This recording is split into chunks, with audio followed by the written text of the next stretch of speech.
सभी शिक्षक साथियों को मेरा नमस्कार। साथियों, जैसे कि आजकल हम विद्यालय में बेसलाइन असेसमेंट और एंड लाइन असेसमेंट के बारे में चर्चा कर रहे हैं। आज हम जानेंगे कि ये बेसलाइन असेसमेंट क्या है और ये किन बच्चों की ली जाएगी और कैसे ली जाएगी।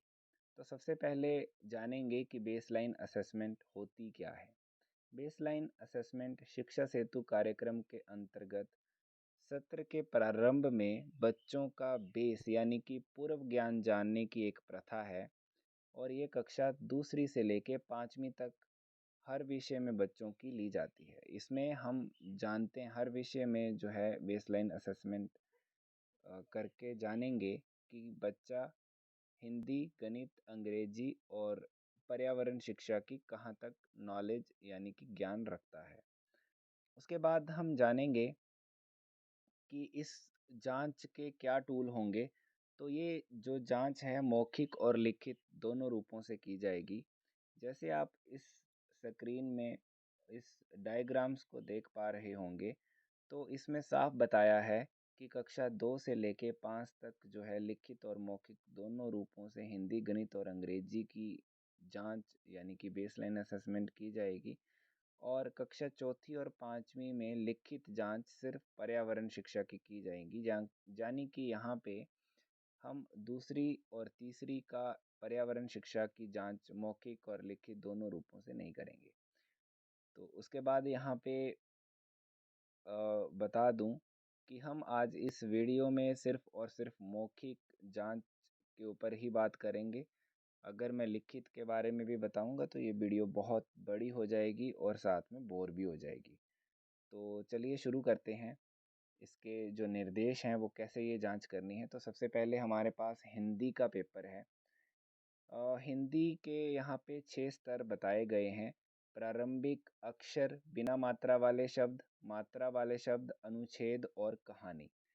सबसे पहला जो स्तर है वो प्रारंभिक है। इस स्तर में हमने कुछ फोटोज बच्चों को दिखानी है और उनसे पूछना है कि इसमें अगर किसी पक्षी का चित्र है तो ये कौन सा पक्षी है, या कोई वस्तु का चित्र है तो कौन सी वस्तु है। अगर बच्चा सही पाया, 6 में से 4 अगर बच्चा सही बता पा रहा है तो उसे अगले लेवल पर ले जाएं, यानी कि अब उसे अक्षर लेवल पर ले जाएं और 6 अक्षर दिखाएं, कोई भी 6 अक्षर। और उसमें से अगर बच्चा 4 सही बता पा रहा है तो उसे उससे अगले लेवल पर ले जाएं। परंतु यहाँ पे याद रखें कि अगर बच्चा प्रारंभिक स्तर पर चित्रों के आसान से चित्र होने चाहिए, नाम ही नहीं बता पा रहा, तो उसे उसी लेवल पर फिक्स कर दें और जो ग्रेड इसमें प्रारंभिक स्तर का दिया गया है वो ग्रेड दे के उसकी जांच हिंदी की ख़त्म कर दें। अगर वो 6 में से 4 बता पाया तो उसको तब ही अगले लेवल पर ले जाएं। अगला लेवल अक्षर लेवल है। यहाँ 6 में से 4 अक्षर ठीक होने चाहिए, उससे अगले लेवल पर ले जाएं। बिना मात्राओं वाला शब्द, यहाँ पे बिना मात्रा वाले शब्द 6 दिखाएं, 4 ठीक बोल गया तो उसे उससे अगले लेवल पर ले जाएं और ये लेवल है मात्रा वाले शब्द। अगर बच्चे ने 6 में से 4 ठीक बोल दिए तो आगे अनुच्छेद में ले जाएं।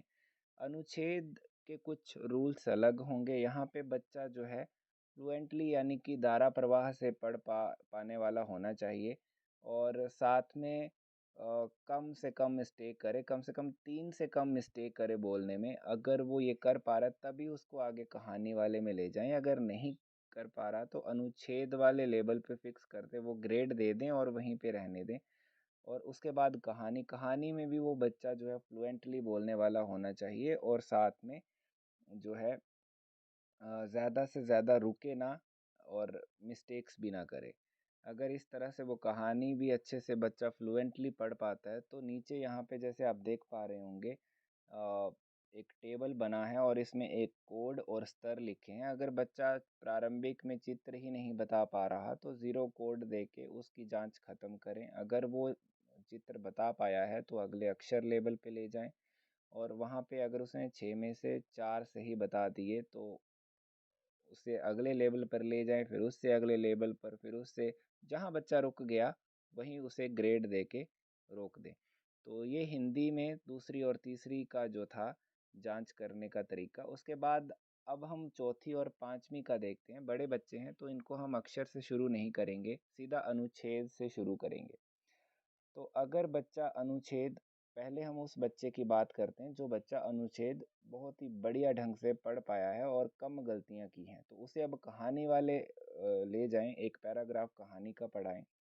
अगर वो कहानी भी बड़े अच्छे तरह से बोल पाया है और 3 से कम गलतियां अगर उसने पढ़ते टाइम की हैं, प्रोनाउंसिएशंस में की हैं, तो अब उसे जो है आप यहीं रोक दें और सबसे जो टॉप ग्रेड है यानी कि यहाँ पे 4 कहानी वाला, ये दे के उसे उसकी जांच खत्म करें। परंतु दूसरा ऐसा बच्चा जो अनुच्छेद ही नहीं पढ़ पाया है, तो अब फिर उससे क्या करें, उसे पीछे ले जाएं और उससे शब्द पूछें। 6 में से कम 4 उसके ठीक होने चाहिए। तो अगर वो बच्चा शब्द बोल पाता है, 5 में से कम 4 शब्द अगर आसानी से पढ़ पाता है, तो फिर उसे अक्षर पूछें, यानी कि अब इस लेवल पे रख दें शब्द, यानी कि 2 ग्रेड दे दें, यहाँ पे कोड 2 दे दें। अगर वो शब्द भी नहीं बोल पाया तो उससे अक्षर पूछें, अक्षर भी नहीं बोल पाया तो उससे चित्र पूछें, और चित्र भी नहीं बता पाया तो फिर 0 पे रखें उसको। तो इस तरह से चौथी और पाँचवीं का तरीका हिंदी में जांच करने का होगा। उसके बाद यहाँ पे हम चलते हैं गणित की जांच में। तो गणित की जांच हम इस तरह से करेंगे, इसके कुल 4 स्तर हैं, अलग अलग स्तर होंगे। जैसे आपने हिंदी में अभी देखे, वहाँ पे जो है सेकंड और थर्ड के 5 स्तर थे। उसके बाद यहाँ पे आप देख पा रहे होंगे कि चौथी और पाँचवीं के जो हैं वो 4 थे, और अब मैथ्स में जो है वो 3 हैं। तो दूसरी और तीसरी में गणित में जो है 3 स्तर होंगे। पहला स्तर यहाँ पे प्रारंभिक, दूसरा जो है स्तर 1, इसमें 1 से 9 तक संख्याएं, और स्तर 2 में जो है 10 से 50 तक संख्याएं, और स्तर 3 में जो है 51 से 100 तक संख्याएं। तो सबसे पहला स्तर प्रारंभिक है। यहाँ आप बच्चों को जो है गणित के कुछ आसान से चित्र और कुछ जो हैं कोई आसान सी चीज़ें पूछ सकते हैं। अगर बेस जो गणित का होता है जिसमें आकृतियाँ आ गई, अगर बच्चा बताने में सक्षम है तो आगे ले जाएं 1 से 9 तक काउंटिंग। जैसे यहाँ पे 6 काउंटिंग्स नंबर जो हैं वो लिखे हुए हैं, चित्र में आप देख पा रहे होंगे। स्तर 1 में अगर 6 पूछें, 6 में से अगर कोई भी वो 4 बता पाया तो उसे अगले लेवल पर ले जाएं, स्तर 2। 10 से 50 तक पूछें, अगर आसानी से बता पा रहा है बच्चा तो उसे अगले लेवल पर ले जाएं, स्तर 3 में। 51 से 100 तक यहाँ पूछें, और अगर ये भी बता पा रहा है बच्चा तो उसे 3 कोड दे के जो है आप चिन्हित करें और उसकी जांच खत्म करें। परंतु एक ऐसा बच्चा जो प्रारंभिक में ही नहीं बता पा रहा, उसे आप 0 दे के जो है वहीं पर उसकी जांच खत्म कर दें, और वहीं से शुरू करें, उस बच्चे को पढ़ाना वहीं से शुरू करें। यानी कि उसे अभी बहुत सीखना बाकी, उसे 1 से सीखना जो है बाकी है। तो इस तरह से आप गणित की जांच दूसरी और तीसरी कक्षा की करेंगे।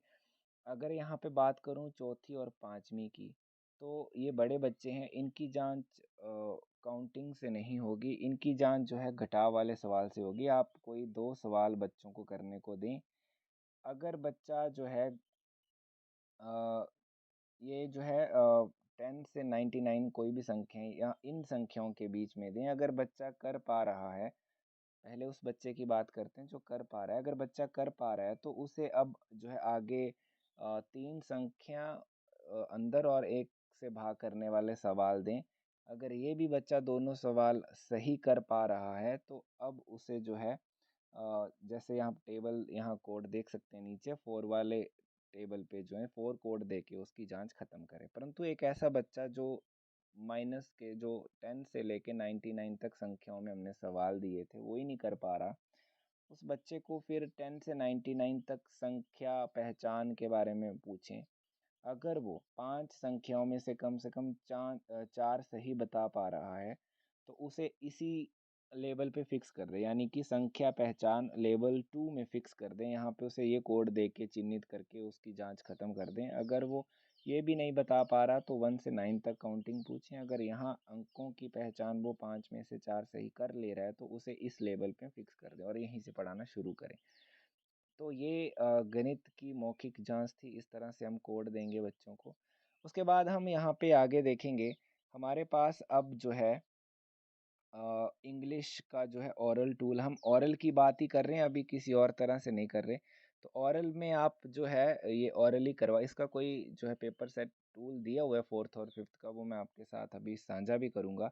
उसके बाद हम देखेंगे यहाँ पर इंग्लिश में, यहाँ 3 तरह के क्वेश्चंस होंगे। पहले हैं वोकैबुलरी नॉलेज से संबंधित, उसके बाद फाउंडेशनल रीडिंग से संबंधित, उसके बाद आगे रीडिंग कम्प्रीहेंशन, और जो ये बच्चा पास यहाँ इस लेवल को भी क्रॉस कर गया तो उसे थोड़े से हम और क्वेश्चंस पूछेंगे। चलिए पहले बात करते हैं वोकैबुलरी नॉलेज से संबंधित क्वेश्चंस की। यहाँ पे हम 5 pictures as a tool use करेंगे, बारी बारी से बच्चों को दिखाएंगे और उन्हें बोलेंगे व्हाट इज़ दिस। अगर यहाँ पे 3 जो हैं टोटल ग्रेड होंगे, 0 अगर कोई भी रिस्पॉन्ड बच्चा नहीं करता, 1 रिस्पॉन्ड करता है परंतु गलत बताता है, जानी या फिर अपनी मदर टंग हिंदी में बताता है, तो 1 कोड देंगे, और 2 अगर वो इंग्लिश में ही सही उत्तर देता है। तो वोकेबलरी में 5 पिक्चर दिखाएंगे, 5 पिक्चर दिखा के जो है उन्हें पूछेंगे कि व्हाट इज़ दिस। अगर इंग्लिश में सही जवाब दे रहा है तो 2 कोड, अगर हिंदी में जवाब दे रहा है तो 1 कोड, या गलत दे रहा है तो 1 कोड, और परंतु बोल रहा है तो 1 कोड, और 0 अगर कुछ भी रिस्पॉन्ड नहीं कर रहा। फाउंडेशनल रीडिंग से संबंधित क्वेश्चन पूछेंगे उसके बाद मौखिक तौर पे बच्चों को। तो इसमें सबसे पहले बड़ी ABC में से 6 हम जो हैं कैपिटल लेटर्स पूछेंगे, और अगर 4 वो सही बता पा रहा है तो हम उस हिसाब से उस बच्चे को जो है कोड देंगे 2, और 1 अगर वो गलत बीच में से कुछ गलत बता गया, या फिर मतलब उसने रिस्पॉन्ड किया परंतु सही नहीं बोला, और 0 अगर कोई रिस्पॉन्ड नहीं किया। तो उसके बाद रीडिंग स्मॉल लेटर्स में भी इस तरह से 4 सही होने चाहिए। अगर नहीं सही हो रहे तो आप उस तरह से आप कोडिंग दे सकते हैं बच्चों को। रीडिंग वर्ड्स में भी ऐसे ही होगा, हर प्रश्न की अलग कोड यहाँ पे, हर प्रश्न का ये कोड होगा, मतलब कोई कोड देना पड़ेगा आपको हर प्रश्न में बच्चों को। उसके बाद आगे चलते हैं, तो यहाँ पे छोटी छोटी लाइंस हैं, रीडिंग सेंटेंसेस का है। तो ये भी जो है 4 सेंटेंसेस में एटलीस्ट 2 ठीक होने चाहिए, और अगर 2 ठीक बोल रहा है वो तो 2 कोड, और अगर गलत बोल रहा है वो परंतु बोल रहा है तो 1 कोड, और अगर बिल्कुल रिस्पॉन्ड नहीं कर रहा तो 0 दे के आप यहाँ पे ख़त्म करें उसकी असेसमेंट। उसके बाद रीडिंग कम्प्रीहेंशन, एक आप बच्चे को पैराग्राफ पढ़ाएं, और जो है उसे केयरफुली सुने कि बच्चा जो है फ्लुएंटली जो है बोल रहा है या नहीं बोल रहा है। अगर बच्चा जो है पैराग्राफ फ्लुएंटली बोल रहा है और 3 से कम मिस्टेक करता है तो यहाँ पे आप उस बच्चे को कोड 2 दें। अगर बच्चा अटेम्प्ट कर रहा है परंतु रीड नहीं कर पाया या फिर धीरे धीरे कर पाया तो बच्चे को 1 कोड दे दें, और बिल्कुल नहीं बोल पाया तो 0 दे दें। यहाँ पे बात करते हैं कि कौन सी मिस्टेक्स होगी कौन सी नहीं होगी। तो अगर कोई बच्चा एक ही वर्ड बार बार उसको मिस प्रोनाउंसिंग कर रहा है, जहाँ उसकी प्रोनाउंसिएशन जो है वो अच्छी नहीं है बच्चे की, और एक ही वर्ड है वो, तो इसे एक ही मिस्टेक आप मानेंगे, और अगर स्किप कर गया तो उसे कोई मिस्टेक नहीं मानेंगे, फिर से दोबारा पढ़ने को बोलेंगे। अगर बच्चा पैराग्राफ रीडिंग यानी कि क्वेश्चन 3 में भी 2 कोड ले जाता है तो उसी बच्चे को आगे आप कुछ क्वेश्चंस भी पूछ सकते हैं, जैसे what are on the tree, ये पैराग्राफ से ही होगा, तो इसमें एक वर्ड का आंसर बच्चा देगा, तो उस हिसाब से उसकी कोडिंग कर दे। अगर सही उत्तर दिया बच्चे ने तो 2, अटेम्प्ट किया तो 1, और कुछ नहीं बोला तो 0। तो इस तरह से इंग्लिश का भी रहेगा, ये कक्षा 2 से लेके 5 तक इसी तरह से होगा। उसके बाद हम यहाँ पे लिखित की बात नहीं करेंगे, परंतु मैं यहाँ पे ये ज़रूर बताऊँगा आपको कि ओरल का जो है वो किस तरह से होगा। तो आप देख सकते हैं यहाँ पे कक्षा चौथी और 5वीं का ओरल टूल हमें इन्होंने प्रोवाइड करवाया हुआ है।